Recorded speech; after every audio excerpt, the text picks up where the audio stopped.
The Discovery and First Contact Dr. Elena Vasquez was reviewing stellar cartography data when the Deep Space Monitoring Station's main computer began screaming warnings into the cold vacuum around Earth's orbital research facility. The red emergency lights bathed everything in an ominous glow as Elena rushed to her primary console, her coffee cup forgotten and cooling on the metal desk. The readings on her screen made no sense at first. Massive objects were moving through space at impossible speeds, decelerating as they approached the outer rim of the solar system. Elena rubbed her tired eyes and checked the readings again. The objects were artificial, enormous beyond anything humanity had ever conceived of building. Commander Marcus Chen burst through the laboratory doors, his uniform hastily thrown on over his sleeping clothes. "Elena, please tell me this is some kind of equipment malfunction," he said, his voice tight with barely controlled fear. Elena shook her head slowly, her dark eyes never leaving the display.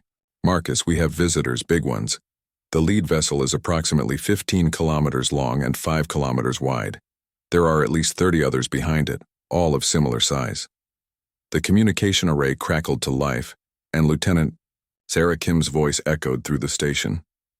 "Commander Chen, we're receiving a transmission. It's not using any Earth communication protocols, but somehow we can understand it perfectly." Marcus and Elena exchanged worried glances. Technology that could translate alien languages instantly was far beyond Earth's capabilities. They hurried to the communication center where Sarah was adjusting frequencies and recording everything. The voice that came through the speakers was cold and mechanical, yet unmistakably intelligent. "Primitive beings of the third planet from your star, I am Fleet Commander Vextar of the Zephyrian Empire. Your species has been observed and evaluated. You possess certain qualities that make you suitable for integration into our vast civilization." Elena felt her stomach drop. Integration sounded like a polite word for conquest. Commander Chen stepped forward to the microphone. "This is Commander Marcus Chen of the Earth Deep Space Monitoring Station. We welcome peaceful contact with your people. Perhaps we can arrange diplomatic meetings to discuss mutual cooperation." The alien's response came with what sounded like metallic laughter. "You misunderstand your situation, primitive creature. This is not a diplomatic overture. This is notification of your impending absorption into the Zephyrian Empire. Your planet contains resources we require, and your population will serve useful functions within our hierarchy." Sarah Kim looked up from her console, her face pale. "Sir, I'm reading massive energy signatures from their ships. Whatever weapons they have, they make our nuclear arsenal look like firecrackers." Fleet Commander Vexitar continued speaking. "To demonstrate the futility of resistance, observe." The transmission cut to an external view showing the alien fleet, positioned near a large asteroid. One of the smaller ships extended what looked like a crystalline array, and a beam of pure energy lanced out toward the space rock. The asteroid, roughly the size of Manhattan, simply ceased to exist. One moment it was there, a solid chunk of iron and rock, and the next moment there was nothing but dispersing particles glowing faintly in the darkness of space. That demonstration required 0.01% of one weapon system's capacity. Vextar's voice resumed.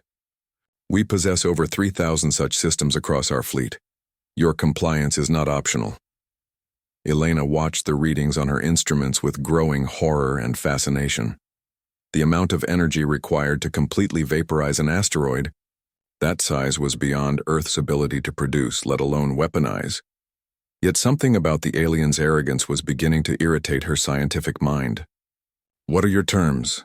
Commander Chen asked, though Elena could hear the defeat creeping into his voice. "Your governments will announce humanity's surrender within 72 Earth hours. All military forces will stand down immediately.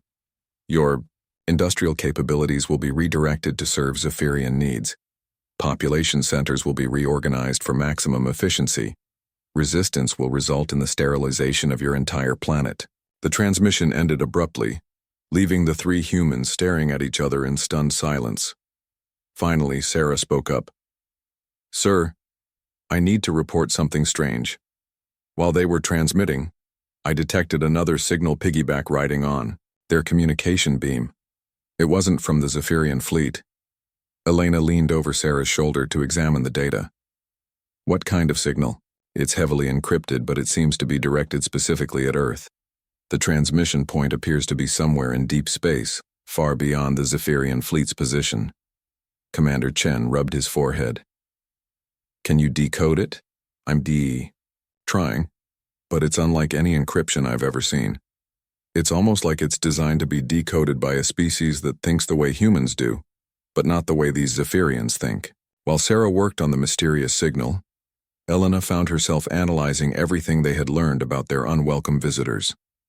The Zephyrians clearly possessed overwhelming technological superiority, but something about their approach bothered her.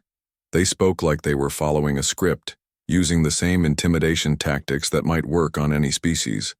Commander Chen was already on the emergency line to Earth Command, reporting the situation to every government on the planet. Within an hour, world leaders were holding emergency sessions and the global military was moving to its highest alert status. But Elena kept thinking about that mysterious second signal. Who else was out there, and why had they chosen this moment? To make contact?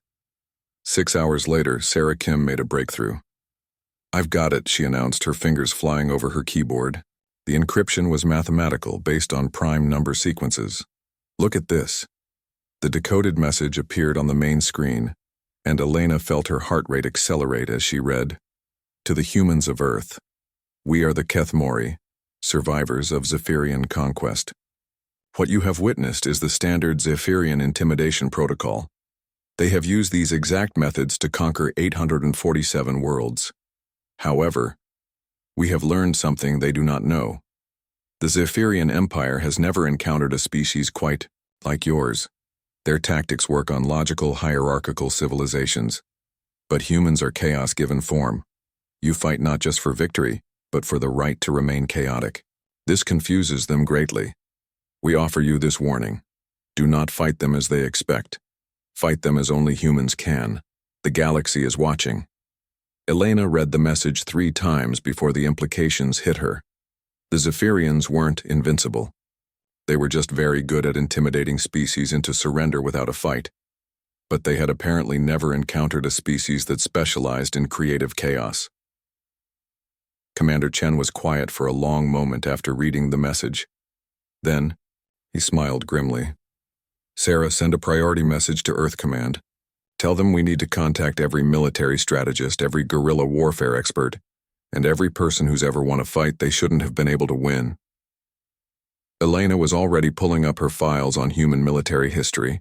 Humanity had a long tradition of defeating superior forces through unconventional tactics. From David and Goliath to the American Revolution to the resistance movements of World War II, humans had always found ways to turn their enemies' strengths into weaknesses. "The Kethmori are right," she said, excitement building in her voice. "The Zephyrians expect us to surrender or fight a conventional war. They've probably never encountered an enemy that uses psychological warfare, guerrilla tactics, and pure creative stubbornness as primary weapons." Sarah looked up from her console with a wicked grin. "I've been analyzing their communication systems while they've been transmitting. Their technology is incredibly advanced, but it's also incredibly standardized. I think I might be able to introduce some chaos into their networks." The 3 humans looked at each other, and Elena saw something she hadn't expected to see after receiving an ultimatum from a vastly superior alien empire. Hope. Commander Chen picked up the communication device. "This is Chen to Earth Command. We need to implement Operation Pandora immediately. And someone get me in touch with every hacker, prankster, and creative troublemaker on the planet. We're about to show the galaxy what happens when you try to intimidate humanity." As Elena watched the alien fleet hanging in space like a dark promise of destruction, she found herself actually looking forward to the next 72 hours. The Zephyrians had made one critical mistake in their intelligence gathering. They had assumed that humans were just another logical species that would surrender when faced with overwhelming force. They were about to learn that humans were the species that looked at overwhelming odds and said, "Hold my beer and watch this." The warning from the Kethmori had given them something more valuable than weapons or shields. It had given them permission to be completely, chaotically, creatively human. And that Elena realized with growing excitement, was going to be the Zephyrian's worst nightmare. The warning revealed inhuman defiance. 72 hours had passed since the Zephyrian ultimatum, and the alien fleet was moving into position around Earth.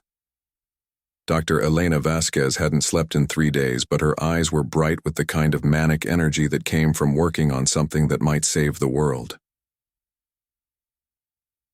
The Deep Space Monitoring Station had become the coordination center for the most unconventional military operation in human history. Computer screens displayed tactical information from every continent, and the air hummed with constant communication between resistance cells that had formed in record time. "Elena, you need to see this," Sarah Kim called out from her workstation. She had been in contact with hacker groups worldwide, and her latest discovery was making her grin like a madwoman. "I've been analyzing the Kethmori's message more deeply. They didn't just warn us about Zephyrian tactics. They've been feeding us intelligence data." Elena hurried over to Sarah's station, where streams of alien code were scrolling across multiple monitors. "What kind of intelligence?" "Everything. Ship layouts, weapon specifications, command protocols, and most importantly, records of their previous conquests." "Elena, the Kethmori weren't just conquered by the Zephyrians. They've been secretly documenting every conquest for the past 200 years, waiting for a species that might be able to use this information." Commander Chen joined them, looking haggard but determined. "What have you found?" Sarah pulled up a holographic display showing the Zephyrian fleet structure. "The Zephyrians have a fatal weakness. Their entire civilization is built on absolute order and predictability. Every ship follows the same protocols. Every soldier follows the same training. Every battle follows the same pattern. They win through overwhelming force applied in completely predictable ways." Elena studied the data, her scientific mind racing through the implications. "They're like a perfectly efficient machine, but machines break when you introduce variables they weren't designed to handle." "Exactly," Sarah said, her fingers dancing over her keyboard. "And humans are basically walking variables. We specialize in doing things that make no logical sense, but somehow work anyway." A priority message flashed on Commander Chen's console. "Report from the surface," he announced. "Operation Pandora is fully active. Every major city has resistance cells in place, and they're not behaving like any military force the Zephyrians have ever encountered." Elena pulled up the surface reports, and what she saw made her laugh out loud despite the dire circumstances. In New York, a group of street artists had covered every surface with graffiti that created optical illusions designed to confuse alien visual sensors.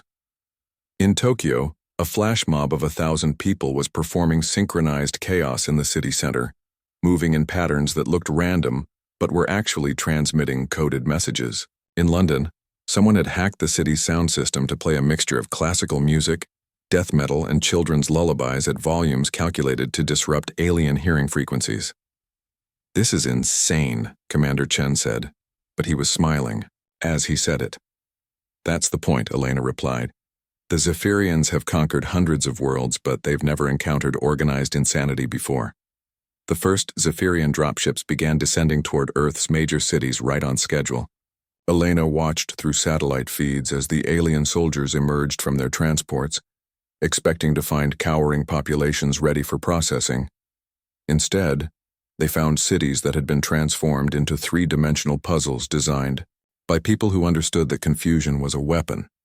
In Los Angeles, the resistance had rearranged street signs so that every road led in circles. Zephyrian ground troops found themselves marching in endless loops while human observers tracked their movements from hidden positions. In Berlin, every building had been covered with mirrors and reflective surfaces, creating a hall of mirrors, effect that made it impossible for alien sensors to get accurate readings. But the real masterpiece was happening in Paris, where a team of theatrical designers, circus performers, and special effects artists had turned the entire city into a surreal performance piece. Zephyrian soldiers found themselves walking through neighborhoods where gravity seemed to work differently, where buildings appeared to be bigger on the inside than the outside, and where the laws of physics seemed to be merely suggestions. Sarah's Communication array lit up with reports from around the globe. The Zephyrians are sending confused transmissions back to their fleet, she announced. They're requesting clarification on how to proceed when the target population appears to be suffering from mass psychosis. Elena was monitoring the alien fleet's communications when she noticed something interesting. Sarah, are you seeing this? The Zephyrian commanders are having to make decisions they've never had to make before. Their standard conquest protocols don't have procedures for dealing with targets that fight back by being completely unpredictable. Meanwhile, in the depths of cyberspace, something unprecedented was happening. Human hackers from every country had joined forces to launch a coordinated attack on the Zephyrian computer networks. But they weren't trying to destroy the alien systems. Instead, they were introducing chaos. Sarah had designed viruses that caused Zephyrian computers to randomly change their display languages, play music at inappropriate times, and autocorrect important military communications into poetry. The effect was subtle, but devastating. The Zephyrian command structure, which relied on perfect information flow, was beginning to develop communication errors that cascaded throughout their entire fleet. Fleet Commander Vextar is trying to establish direct communication with Earth governments, Commander Chen reported. I think he's getting frustrated. The alien commander's face appeared on the main screen, and Elena could see that his calm demeanor was cracking. Primitive beings of Earth, your behavior is irregular. You are not following standard post-conquest protocols. Explain your actions immediately. Elena stepped forward to the microphone, deciding that it was time for humanity to speak for itself. Fleet Commander Vextar, this is Dr. Elena Vasquez of Earth. We are following our protocols perfectly. These are human protocols. Your protocols are chaotic and serve no logical purpose, Vextar replied, his mechanical voice showing hints of what might have been confusion. Exactly, Elena said with a smile. You told us you've conquered 847 worlds using the same methods, but you've never conquered a world full of humans before. We specialize in serving no logical purpose. On her screen, Elena could see real-time data from the Zephyrian fleet. Their energy weapon systems were designed to target military installations, population centers, and strategic resources. But Earth's resistance wasn't concentrated in any of those places. Instead, it was everywhere and nowhere, spread across millions of individuals who were each doing something completely different and completely unpredictable. The psychological effect on the Zephyrian forces was becoming apparent. Soldiers who had been trained to dominate through fear and intimidation found themselves facing an enemy that seemed to be enjoying the conflict. Human resistance fighters were actually laughing while they fought, treating the invasion like some kind of elaborate game. Sarah's latest hack was her masterpiece. She had managed to introduce random elements into the Zephyrian fleet's targeting systems. Now, every time they tried to fire their weapons, there was a small chance that the targeting computer would aim at something completely random instead of the intended target. Elena, you need to see this, Sarah said, pointing to her monitors. 2 Zephyrian ships just fired on each other because their targeting systems got confused. A third ship just shot at empty space for 5 minutes because its computer thought there was a giant space whale threatening the fleet. Elena was about to respond when a new message came through from the Keth Mori. Humans of Earth, what you are accomplishing is unprecedented. No species has ever caused a Zephyrian fleet to experience system-wide confusion. Other conquered peoples are receiving word of your resistance. For the first time in centuries, hope is spreading through the galaxy. Commander Chen looked at the message and then at Elena. We're not just fighting for Earth anymore, we're fighting to prove that the Zephyrian Empire can be resisted. Elena nodded, feeling the weight of that responsibility. But she also felt something else. Pride. Humanity was doing what it did best. When faced with an impossible situation, humans didn't surrender or despair. They got creative. Reports were streaming in from around the world of Zephyrian forces becoming increasingly confused and demoralized. In Mumbai, a group of software engineers had reprogrammed all the city's electronic displays to show constantly changing patterns that induced mild hypnotic states in anyone who looked at them too long. In São Paulo, the resistance had trained thousands of people to move through the city using parkour techniques that made it impossible for alien tracking systems to predict their movements. But perhaps the most effective strategy was the simplest. All across Earth, humans were doing what they had always done when faced with bullies. They were refusing to be intimidated. Instead of cowering in fear, they were pointing at the alien, invaders, and laughing. The psychological impact on a species that relied on fear and intimidation was devastating. Fleet Commander Vextar appeared on screen again, and this time Elena could see cracks in his composure. "Your resistance is pointless," he said, but his voice lacked its earlier confidence. "We will simply increase our firepower until you surrender." Elena smiled at the alien commander. "Fleet Commander, has it occurred to you that you might be the first Zephyrian force in history to face an enemy that gets more creative under pressure? The more you threaten us, the more interesting our response becomes."